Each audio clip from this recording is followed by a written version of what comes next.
What a rocker!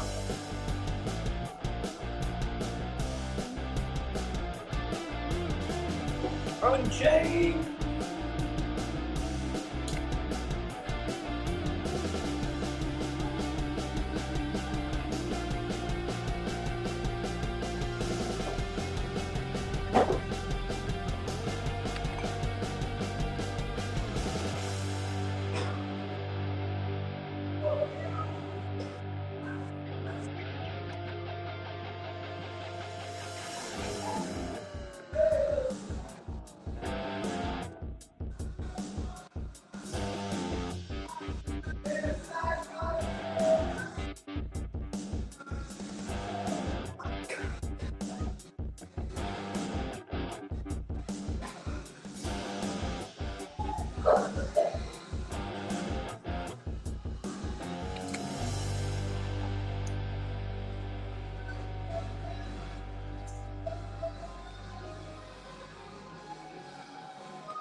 That's interesting.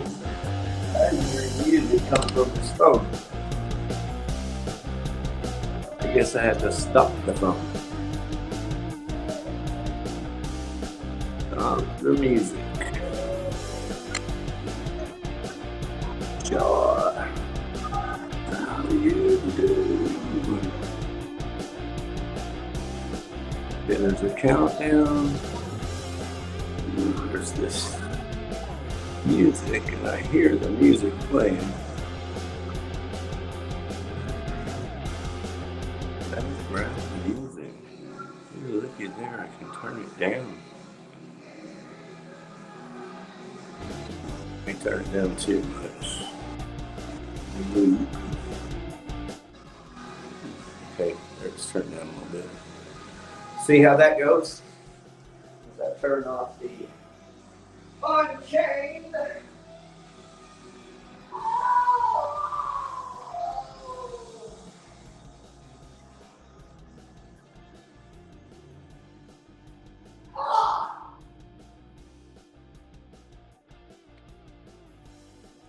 Blow your brains out. I'm gonna blow your brains out. Blow your brains out with Ricky Walden. Yeah.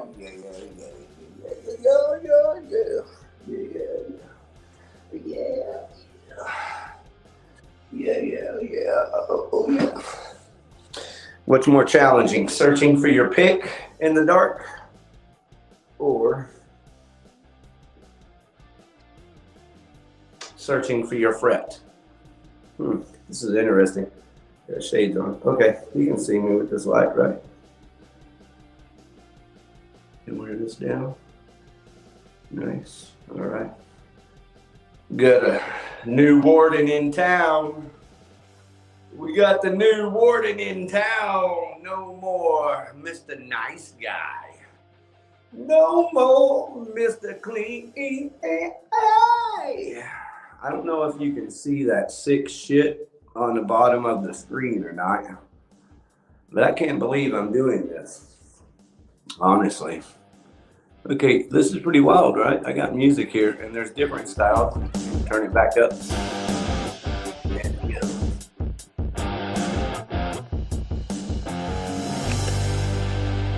You can turn it all the way off, and I guess if I do that, that turns the music completely off. I can go back over here to comments. Hey, looks like we already got some comments. How about that? Hello. Hello. Oh, it's Danny. Danny, what's up, baby? Man, I'm so sorry. I'm so high, bro. I totally meant to call you back before I started doing this. But that's okay, right? We can do this together. And I'm not going to do this long anyway. I just want to take just one moment to let everyone know that my Facebook page was hacked by this jealous pussy cock sucking cunt, Jules. It's a fucking thief, man. It's crazy because I love the kid. I've known him for a long time. but to steal my shit. It's what happens when you do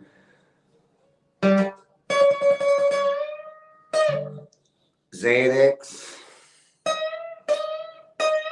and methamphetamine. So I feel bad for the kids, honestly. I have for a long time.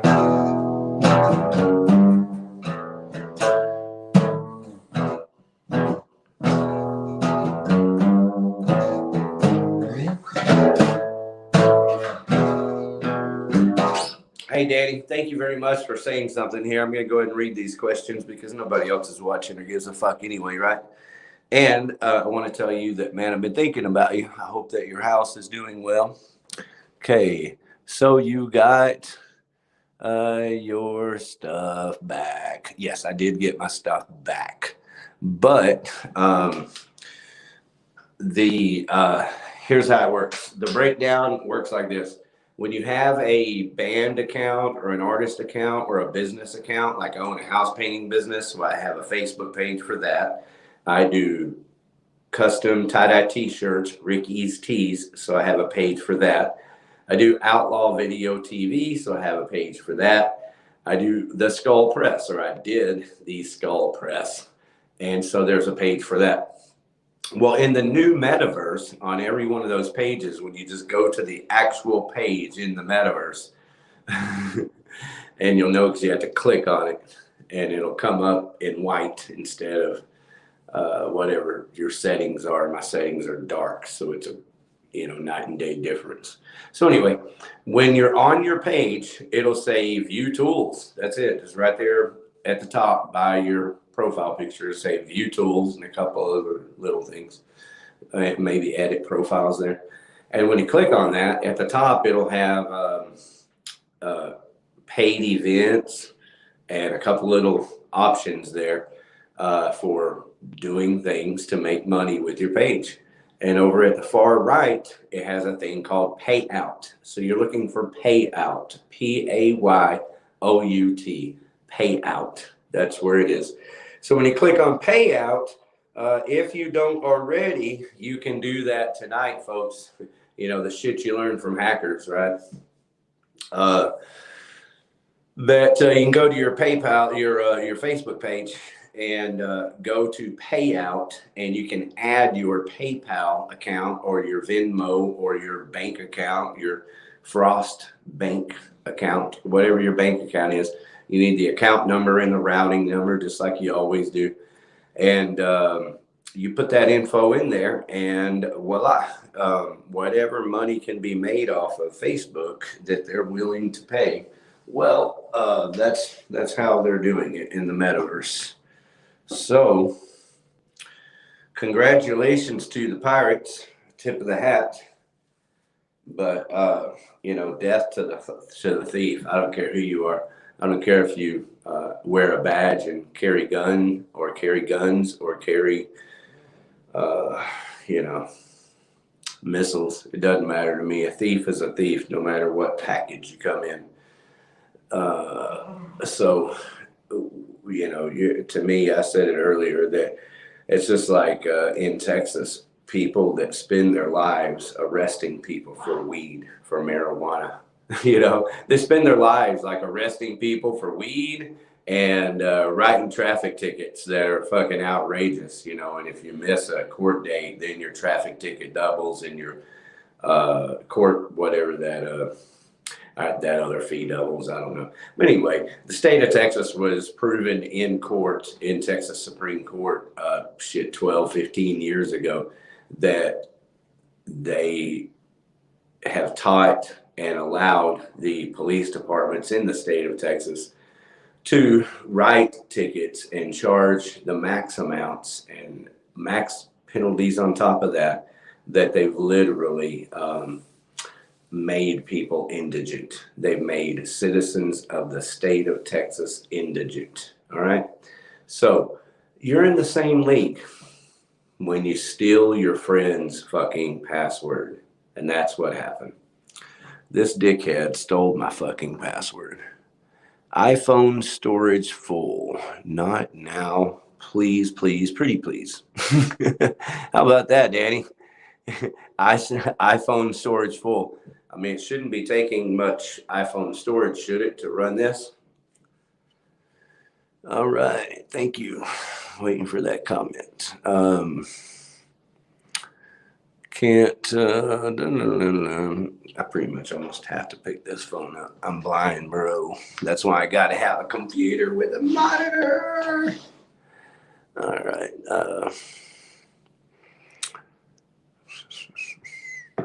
Nope. I got the nope. I can read one word. It's just like too complete. Hey, look, I can blow it up by enlarging it here. So just sucks. You can't trust someone you should be able to. No. Yeah, dude, I think it's the world over. I don't think it's like some kind of new phenomenon. It's not my first, time. All the people I've been close to have ripped me off. I wrote songs with a guy way back in the day. Like I had a band, and Chuck Parker did not rip me off. Chuck Parker is my friend, and we were playing music together, kid from Grand Prairie. And we had hooked up with some kids from Arlington, Brian Christian on bass, who everybody knows, famous bass player, local musician, Brian Christian. And we dicked around with some other people that just couldn't play. And I got so fucking pissed off and frustrated that I told them all to fuck off and die.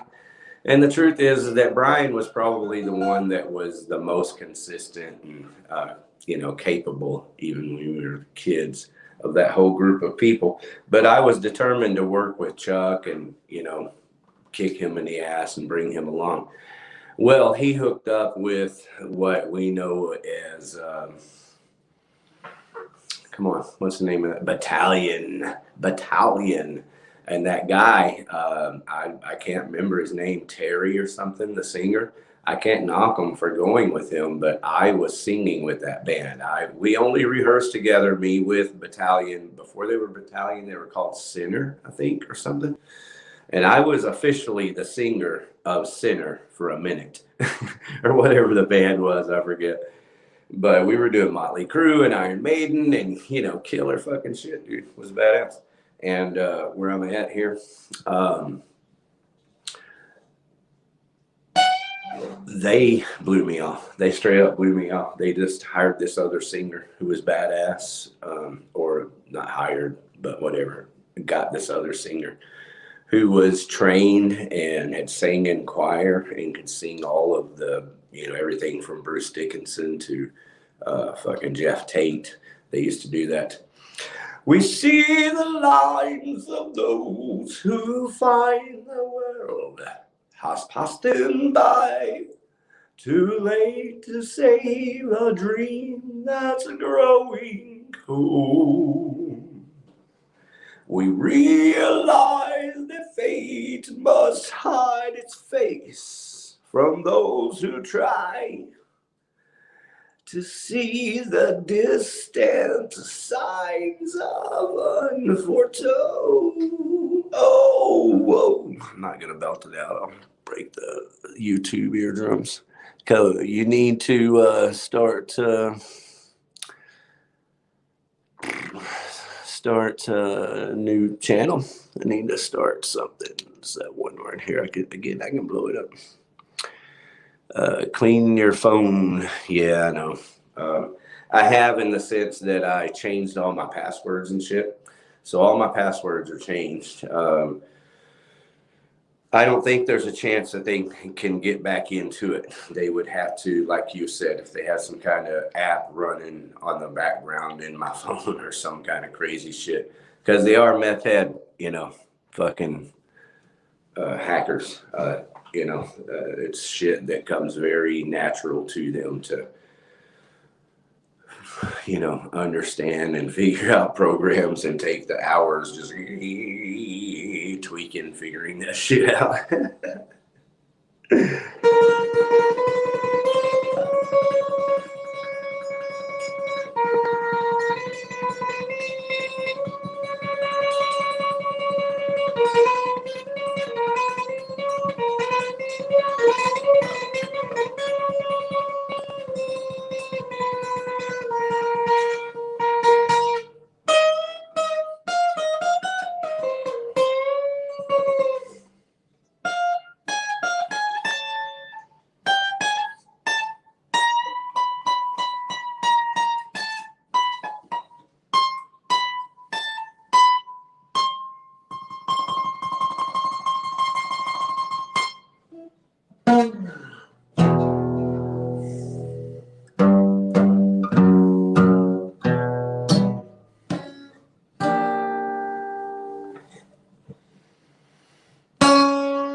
Playing in the dark.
Fucking sucking dick, right?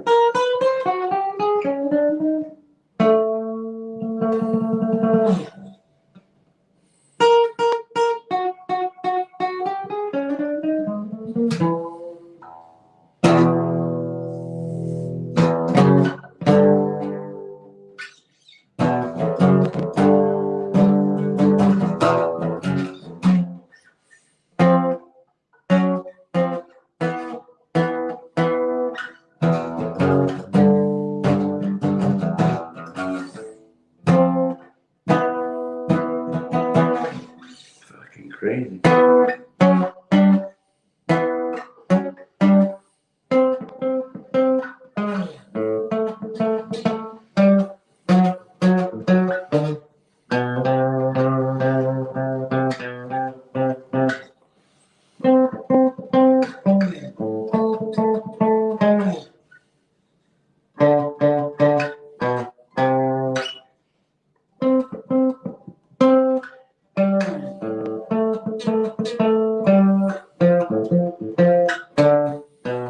That's it. Finally got it. Goes like this.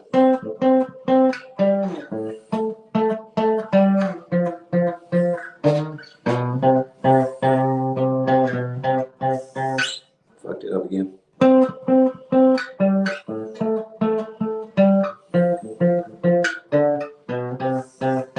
it. Okay. I started to say I'll quit dicking around, but sure enough, I take it to the next level. The next level of dicking around. So that's it. I just wanted to make a video. I'm tired of fucking around. Obviously, there's a bunch of shit I could talk about. Anybody come across Jim Terry TV yet? Because that's where I'm headed next.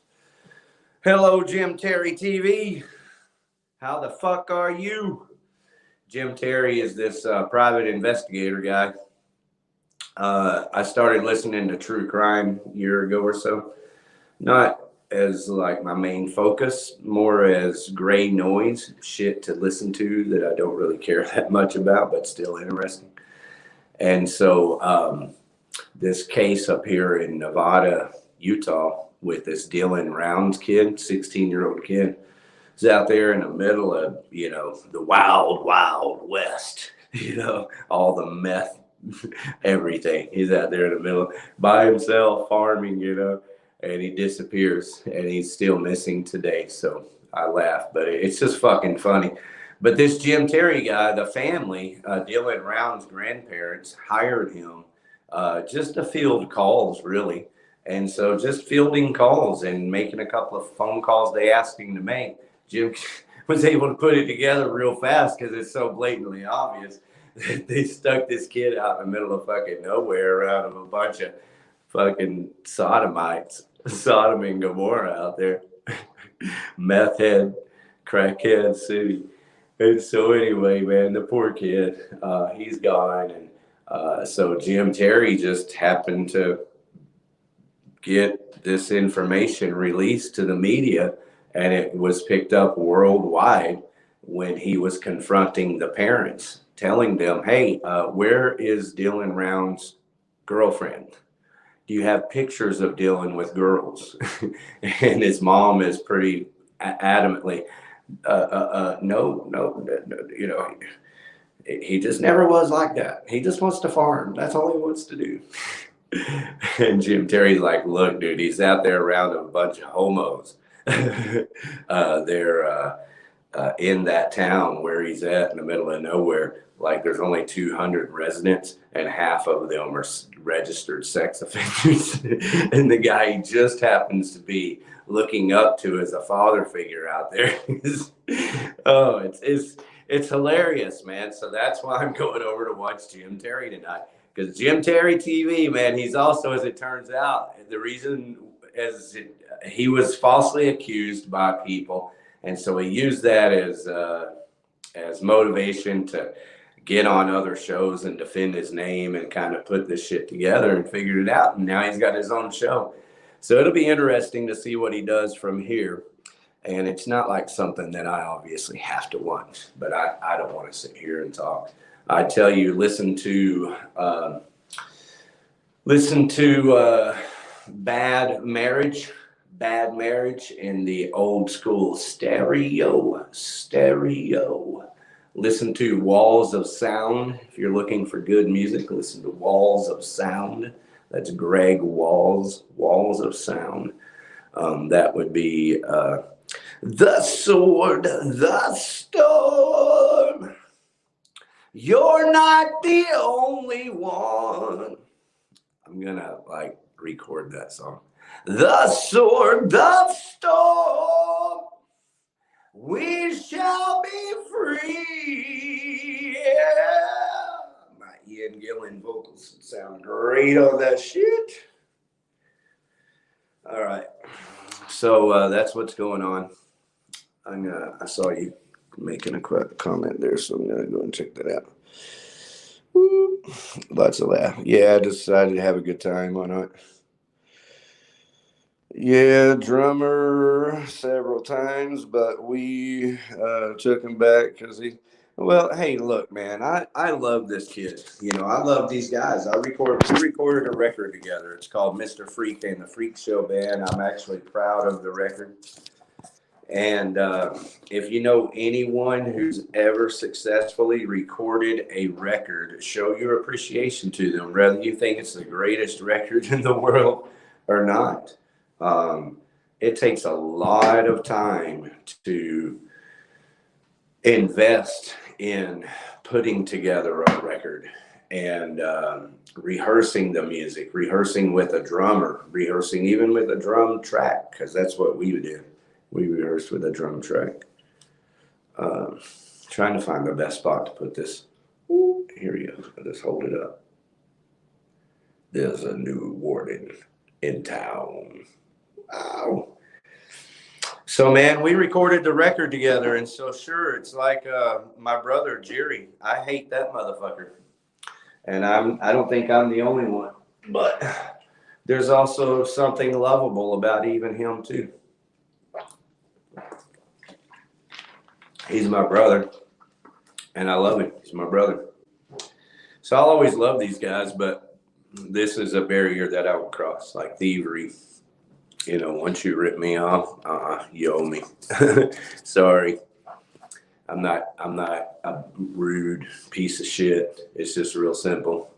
I've given and given to those guys, and I don't know what to say, man. You know, to steal my fucking password? No, fuck all that shit. And that's on top of, dude, when they fucked up the band, because they fucked it up, I did do something that took up a lot of my time, but it didn't matter. I had enough time for the band, and we could have kept it going, but they, you know, obviously, literally being crackheads, just they're eventually going to spin everything way out of control, and that's just the way that it is. And they're lucky if they can ever get their hands on something substantial for a consistent period of time, because everything is elusive to these guys. It's just like you know, one minute they'll be playing some amazing classical guitar, and the next minute they'll be like in pieces. It's just weird. You know how crackheads are. You know how, especially you add Xanax to that shit. Come on. So yeah, man, it's a long way to the top if you want to rock and roll. And, you know, that's why. That's why, bro. That's part of it, is that other people make it hard when otherwise it wouldn't be. And it's not just this kind of, they make it hard because you know, they rip you off and shit. I mean, no, finding a musician that will actually just sit down and fucking play is one of the hardest things to do. And honestly, like, one of my biggest life regrets is this kid named Josh Inge. He used to come over here. How do you pronounce your last name, Josh? Hello, Josh. I love you always. Go to Inge Drums, Inge, Inge. He used to come to my house, man, for about 6 months or something, maybe longer, closer to a year. And we did a lot of jamming, just me and him. And I reached out to some bass players, couldn't get anybody over. But the truth is, I was jamming through my small Marshall that's barely loud enough for his drums, and no drum monitors, no PA system at all whatsoever. You know, I really wasn't even singing, because the only singing amp I have is it's a Crate Street amp is what it is. If you're familiar with a Roland Crate for a guitar, battery operated little guys, Dimebag Darrell used to have them. Randall Crate guitars, amplifiers. Well, this is called a street amp, a cube amp. Sorry, I knew that was wrong when I said it, but cube amp. And so it actually gets you loud, man, for if you're out on the street without a drummer, just like a street drummer, you know, all that shit. All right. So I'm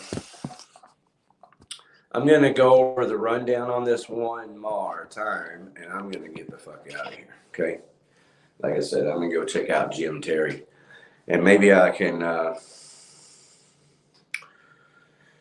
get this shit figured out. I noticed I went to my Ricky's Tees Facebook page. Here we go. This is the band, Mr. Freak and the Freak Show Band. I went to my Ricky's Tees Facebook page, and they had put themselves as admin on there also, and put their shit on my bank payout there also on Ricky's Tees. So they did it on OutlawVideoTV and Ricky's Tees. But that's the only place I've seen it so far. You know, it's where we're at. So, oh, here's what it is. Like, as long as he's admin on my Ricky's Tees page, you know, that's fucked up. But I have deleted it and requested it, but it takes a minute or something. Roland was the cube. Yeah, okay. Roland Cube app. Thank you, man. Remember that shit. Hey, when you're live and, you know, pissed off. I'm really pissed off, but being kind of nice about it, because I already got to bitch about it a couple of times today. So that's it, man. Put a lot of time and love into life and music with these guys. And, you know, admittedly, I'd separated from them years ago, because I had the band Me and My Dead Friends, which you saw. Danny, Jimmy. My daughter was there too. That's my daughter, Melody. My daughter, she died like 2 weeks later, 3 weeks later, something like that. It was, I think I might be a little confused. It might have been a month because my grandmother died. See, that's how confused I am. My mom died. Her grandmother. I wasn't close to my mom. It's kind of what it is. So anyway, I had to be there for my mom when she was dying, and then my daughter died just like a couple of weeks later. It was weird as shit, and that was all in the end of November and then beginning of December of 2019 before COVID hit in 2020.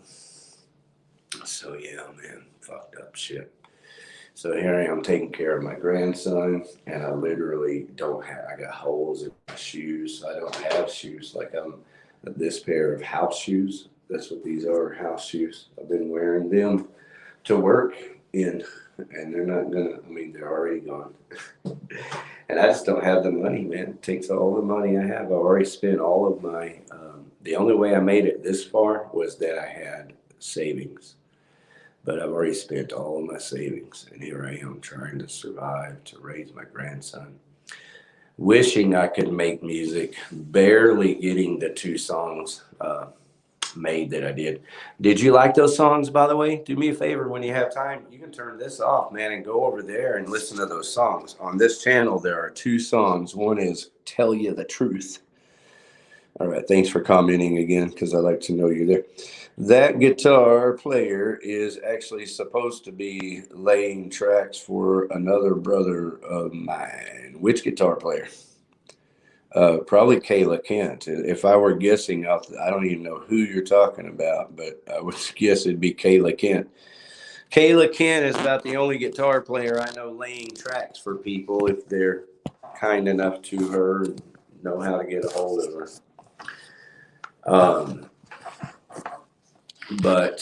Yeah, I don't know. You know, Rick Perry graciously. Oh, yeah, well, you know what? That guy's about to be in for a mind fuck that he never, ever began to imagine coming. As you can figure out by the information here. I mean, you know, you might be a friend to your buddy and just share this, but I don't give a fuck. I'm not asking you to share it. I'm not telling you should, none of that. But I can tell you this, that those guys are so fucked up that that's nothing but trouble. I wished it weren't that way. And trust me, that's part of what pisses me off. I started to say that was that I separated from them. I had my band. I had me and my dead friends. And bro, I know that wasn't the best heavy metal band. Man, I know what heavy metal is. I know what Mr. Freak Show band was. And I know, you know, what I would do if I could just sing and could pick the best guitarist and everything. But life doesn't work that way. I worked for a whole year to put together that me and my dead friends and be able to do those shows the way that we did. So a lot of work goes into just doing that.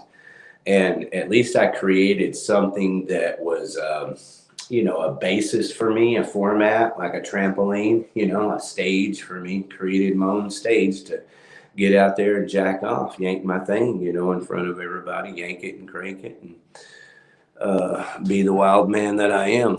And I did, and I had a good time. And I think the videos are online and they show that. And, you know, if I could afford a Marshall stack and had a lead guitarist like Rick Perry or Kayla Kent in the band full time, and we were rehearsing with someone like Josh, that's what I was saying, was that after me and my dead friends, see, Jules tried to fuck up me and my dead friends. He would come over because, of course, he was invited to come over and listen, you know, but he'd come over and act like he was part of the band and talk down to my drummer and shit. And I had to fucking tell him to shut up, you know, in front of my drummer, you know. Just fucked up shit. So I'd already been separating myself from them because they're just fucking impossible to work with musically. They will fucking drain you and you can't get anything out of them, you know, unless you're, you know, it took me a lot of nurturing to get that record made. That a lot of money, a lot of drugs and alcohol and a lot of nurturing to get my 5 songs. There's 6 songs if you count that badass end called The End. Okay, do you remember the Gruesome Fate? Oh, yeah, hell yeah, I remember Gruesome Fate. Thanks for bringing them up. Hey, everybody, go check out Gruesome Fate, old DFW heavy metal. I know that goes. I know how that goes, bro. Or how that. I know how the work that goes in. Oh, yeah, all the work that goes in. Yeah, man, to fucking making music and being in a band, fucking rehearsing with people. It's a motherfucker.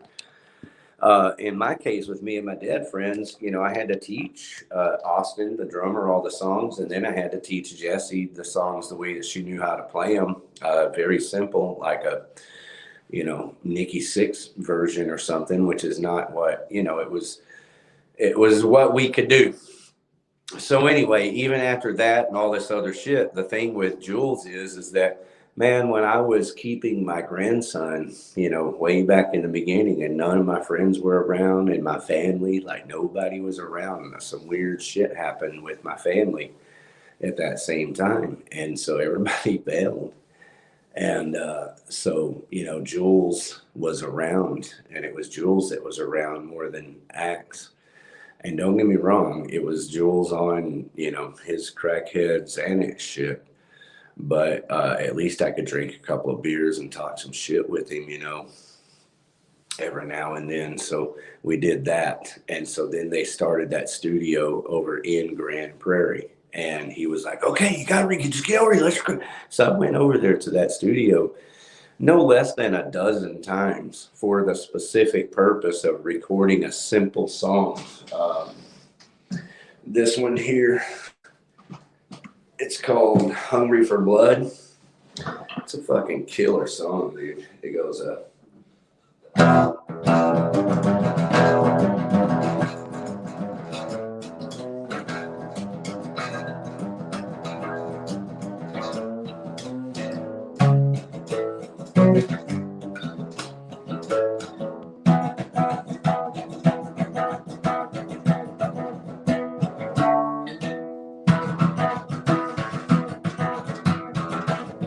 Very Scorpion.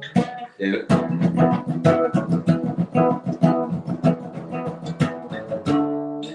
Very Scorpionish. Then it goes like this.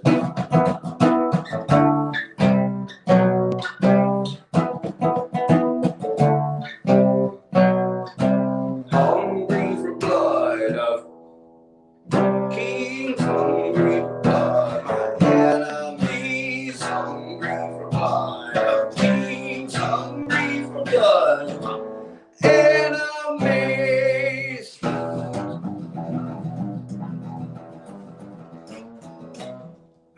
Yeah, so hungry for blood.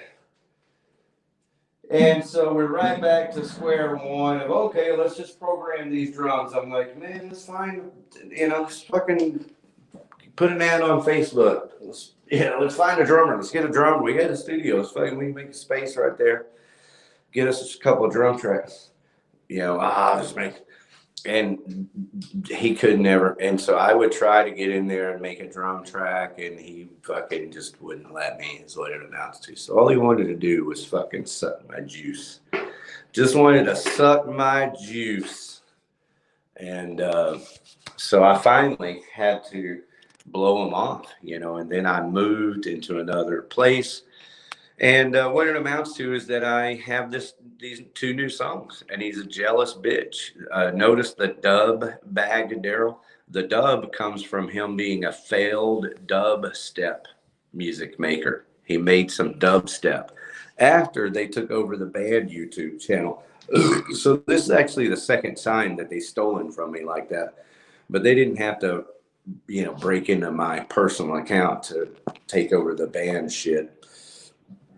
They had to, you know, steal my personal passwords to break into my personal account. All right, so this is a good subject, bro. Not everyone knows what it's like to actually live in that world to create good. Well, you look, man, the answer there, Danny, it is a great subject, and I'd love to talk with more musicians about it. Jizzy Pearl, do you follow Jizzy Pearl? Not many people think much when they hear that name, Jizzy Pearl. I've heard that guy. Who is he? What is Jizzy Pearl? But he's actually a pretty cool dude, and he's got a YouTube channel. And his latest series, he's on part 3, or just released part 3 of recording your own songs at home as a vocalist, you know. And he's got a great record out. He's the singer for Quiet Riot, believe it or not. Quiet Riot is touring and playing pretty much every weekend. They do what all the other bands are doing. They fly out and play 2 or 3 shows over the weekend and fly back home. That's how the business model works at those lower rate level bands. What does that mean? I don't know, man. I mean, surely those guys have to be making $20,000, $30,000, something like that, minimum. You know, maybe more with their merch sales and whatever they're able to do with their VIP packages and things like that. But so anyway, Quiet Riot actually plays every weekend, and Jizzy Pearl is the singer, and he doesn't suck, dude. He's actually a decent singer. On his studio stuff, he sounds really good. I wouldn't mind seeing him live, but you know, the truth is I've never been a big Quiet Riot fan. I'm just not. I mean, I can do metal hell. Come on. Oh, that's Feel the Noise. Feel the noise. Girls, rock your boy. I mean, that sounds like a high school prep rally, you know. I think it was meant to. But a metal hell will drive you mad. Ow. So that's awesome. And slick black Cadillac, you know. So there's some cool Quiet Riot, but never was my favorite. But Alex Grossi is the guitar player for Quiet Riot. There's no original members. Frankie Benali kept it going, and that's how it's continuing now, is that he kept it going with all other members, so that when he passed away a few years ago, all they had to do was replace the drummer, and it kept it going. So Quiet Riot is an entity unto itself, and the model that you're probably going to see KISS, KISS, follow, and everyone else. There may be a day when kids may be going to see Pantera with no original members. That's fucking crazy reality. All right, so it looks like you got another comment. I'm getting more efficient at this. I know already, bro. Yeah. So that's the thing. Back to playing music is just that it's a full-time job. There's no way around it. I mean, I'm willing to admit right now, part of my challenge of recording music isn't just money. It's having the time to rehearse, and the fact that I haven't rehearsed enough recently. You know, you really have to fucking play. There's no way around it. Not for me, there's not. There might be for other people. I know there's exceptions to the rule. You know, I think that people can sing easier than they can play guitar, or other instruments. I think the voice is the easiest, most natural instrument. But even that, you know, people have their personal biasnesses and, you know, inhibitions that they have to work through to be able to say, the wheel in the sky keeps on turning. I don't know where I'll be tomorrow. Ooh, the wheel in the sky keeps on turning. Oh. That was very flat. So, and that's why, you know, you're going to fall on your ass, you know, pretty much every time you sing until you know, work up to it and everything else. So anyway, I'm going to go ahead and start wrapping up. Where I'm at with this whole fucking thing with these cocksuckers, Jules Word and Dan Word, they're going to have to apologize publicly. You can do it on your Facebook pages, but somebody will have to snap it and send it to me, because I have officially blocked those fuckers from every page that I have. They have 4 or more pages on Facebook, and I've gone in to make sure that not only are they not, you know, pages that I like, but that they're actually blocked. So anyway, that you need to apologize publicly. You did this to me publicly, and you need to apologize publicly. And that's the end of it. From there, I still want nothing to do with you, ever. Fuck that.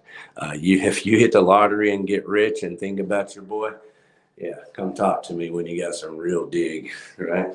Otherwise, fuck you forever. And that's business for you. Yeah, that's business. Tip of the hat back at you. Because I can sing anything that I want. La ti la do ti la re do ti la me fa me fi si la.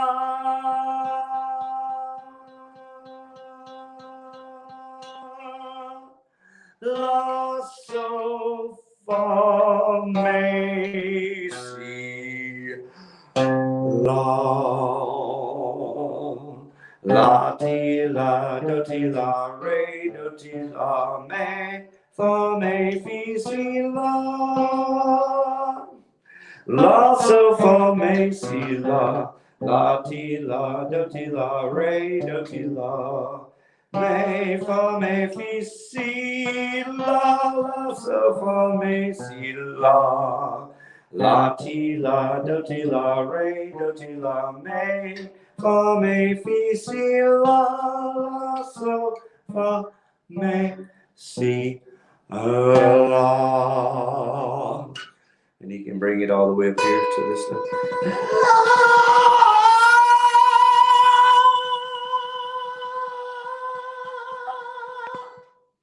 That's it.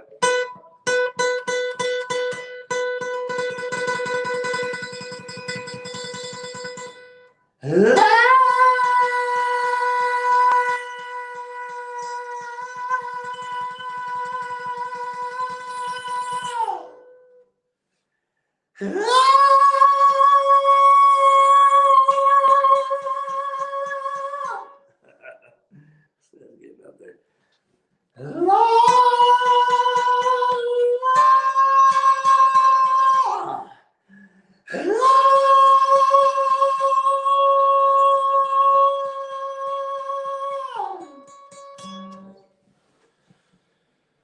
So, cemetery gate shit. Guys!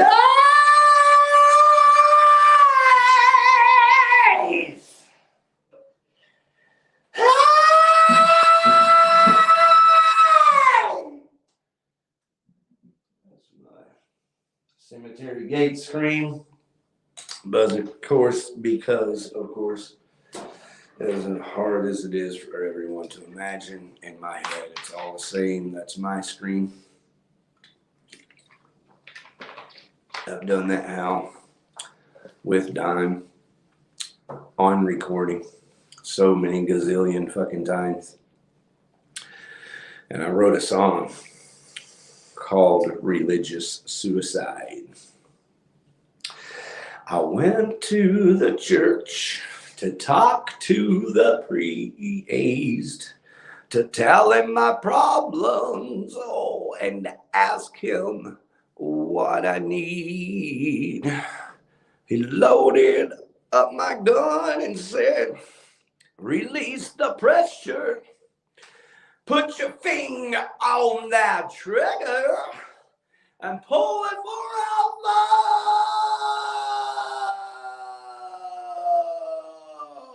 I went back that next Sunday. I didn't have a job and I didn't have a penny to pay.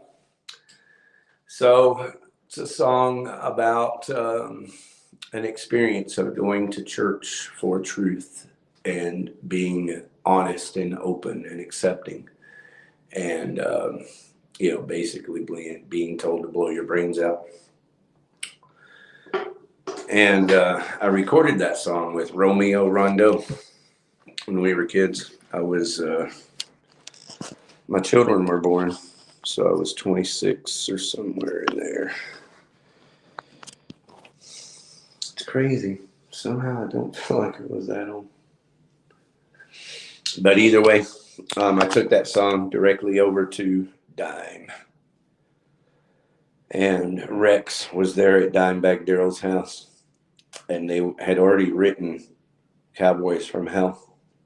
And I knew it because I had the songs. I had them on cassette this time. I always had the first releases because Dime wanted my opinion. So he always gave me his shit to see what my opinion was because he knew I knew metal and loved metal and would be honest about it. So I took that song, Religious Suicide. It was crazy because I went over to Romeo Rondeau. You know Romeo from Patrick McGuire's studio. And went over there to do some other shit on his computer. And he showed me a symphony where he had put together an entire symphony way back then, prior to 2000. He had put together an entire symphony on his computer, played it for me. I was like, wow, shit. Because I'm into classical, like Baroque period music, always have been. And it tripped me out. And so the flavor of the day for me was that song. I sang songs all my life. I have sung songs all day, every day. That's what I do. And so I make up shit. And from time to time, it sounds good enough for me to remember it and sing it more and kind of capture it that way. And that day, that was the melody and the shit that I had captured. So I was like, well, hey, man, fuck, you got your guitar right there and Bill's got the bass. You know, could we maybe record a song and let me sing this for you? So I sang it for him and he was already making the drum track, you know, as I was singing it. And we recorded the song live. Me, Romeo Rondeau, and Bill, rest in peace. I don't know his name anymore. He died young with an aneurysm. But he played bass. And it was a drum track, and we played live. We hit play on the drum track and record, and Romeo did guitar. I sang, and Bill played bass. So we wrote the song, rehearsed it, and recorded it all within an hour max. And I took it over to Dime. What else you gonna do? I mean, Dime was my close friend, and he shared all his shit with me. So, of course, I took it right to him. And I kid you not, man, Dime fucking says, dude, we really need us, like me and Rex right now are sitting here writing shit like this. Like we're trying to come up with, you know, that song because we've already got Cowboys from Hell done and we need, you know, that song. He said, so can I use this as a format to write a song? And I'm like, fuck yeah. And it's funny because I don't ever talk about it. I never really thought about it that much, really. You know how when you get older, you think about things differently. Maybe I told the story enough times and lied and stretched the truth enough times that it became another reality. No, it didn't. That's one of the fucked up things about becoming famous is that, you know, Dime has a killer library of shit with a lot of cool music and cool fun shit with a lot of cool people. And I know it because I was there and I saw it all a lot. I saw a lot happen.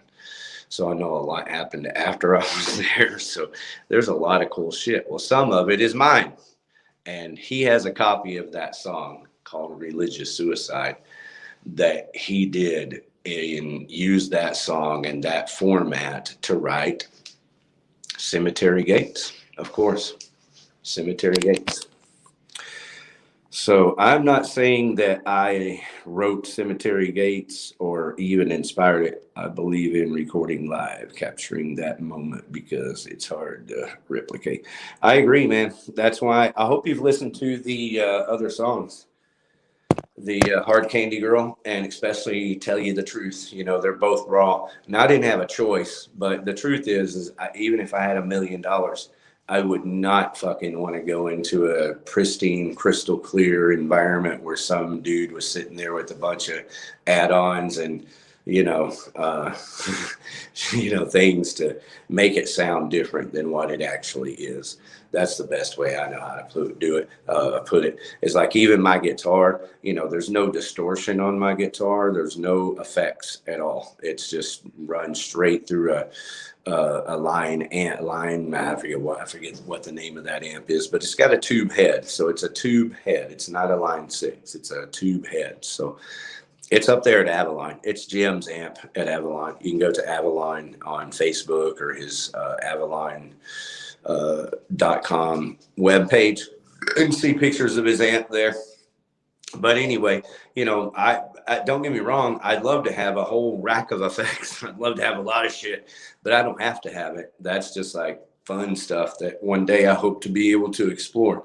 Right now, I worked really hard just to be able to play these songs so that I can have something to sing. And, like you just heard me play one. I played just another part of another one. This is a beautiful song here, and I'd love to get it recorded. It goes, bind my hands and watch my wings spread. Time to fly to escape death. Running hard now, everything says. Bind my hands and watch my wings spread. Spread. Where am I at? Spread,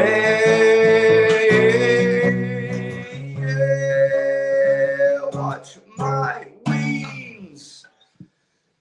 So that's just the chorus. It's got an awesome verse that kind of sounds Leonard Skinner-ish almost, and I'm proud of that. I didn't try to write it that way. It just came out that way, and I love it. Love that shit.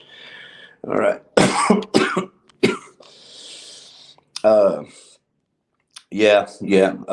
There's no question about it. You can see the difference between, say, like On Through the Night and Pyromania.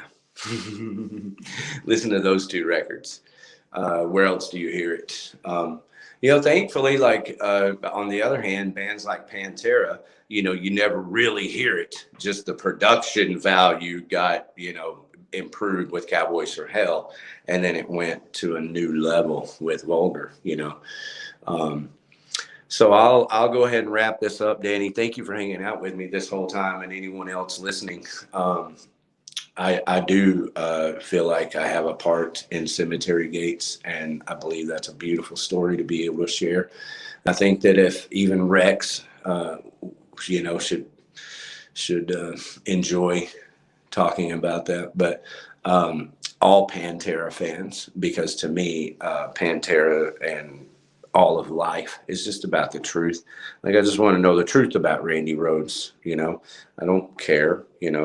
I didn't want to know that Sharon Osbourne was the daughter of a known European British mafia mogul, but just so happens that she is. Don Aries is the manager of Richie Blackmore, Deep Purple. He managed all the bands, and he's straight up fucking mafia.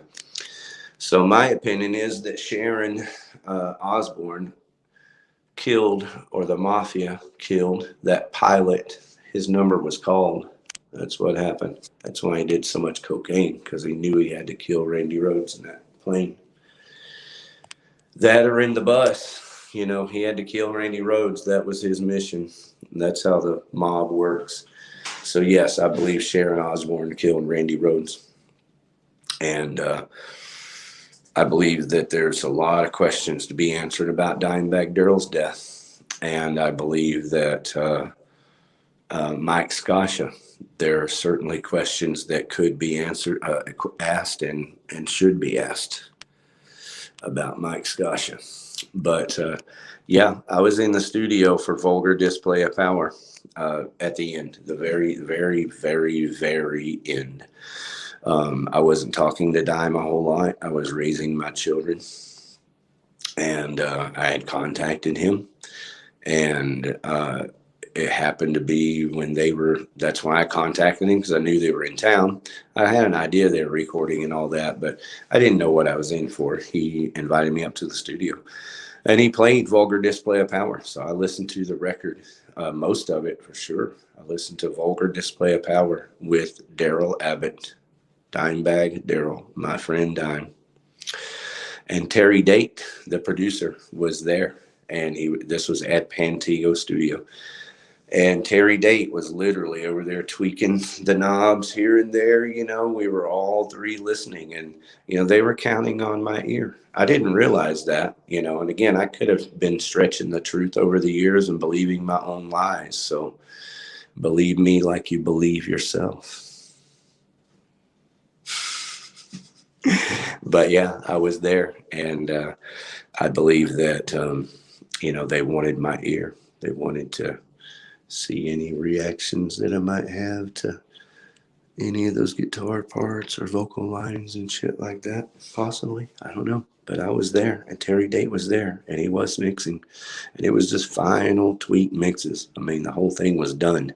I don't even know what he was doing, because the damn thing was done. But he was still over there just tweaking. And we were roping. We were all roping. All right, so I'm going to go ahead and end this. Thank you to anybody who watches this. I will delete it. If these guys will publicly apologize, I'll delete all of this shit. I hate that I have to post it. I have better things to do. But I'm going to go listen to Jim Terry live on YouTube. I invite all of my gazillions of followers. When you get over there, be sure and tell him hi from the freaks at Outlaw Video TV. Jim Terry TV coming your way. Thank you, everybody. And to the cocksuckers, suck on it.